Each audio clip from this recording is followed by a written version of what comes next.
வாங்குறதுக்கு கசகசன்னு வாங்கிவிடாதீங்க. வெறும் ரவை தான் இப்போ வறுக்கிறதுக்கு மௌலி வறுக்கிறதுக்கு என்ன மௌலின்னு சொல்கிறது. வறுக்கிறதுக்கு பார்த்தேன், இது பார்த்தா ஊற வச்சு பார்த்தேன், தின்னு பார்த்தேன், இங்கே இனிப்பாக இருக்குது. ரவையை ஏமாற்றி கொடுத்துருவேன். இப்போ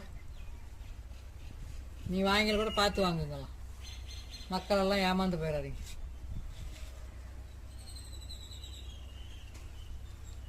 சரி இனிப்பாக இருக்குது, சர்க்கரை போட்டிருப்பாங்களா?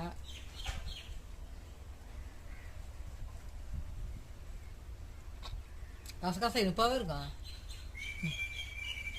ஏதோ போட்டு வேறு எதாவது போட்டிருக்காங்க, நல்லா ஊறி போச்சு, ஊறியே போச்சு எல்லாம், ஒன்று கூட இல்லை. வச்சு வடிகட்டி ஊற வச்சு அரைச்சாடி பாலாக இருக்கும் அரைக்கும்போது. விதைய எதோ வேறு விதைய மாதிரி தெரியல போட்டு வச்சுட்டாங்க.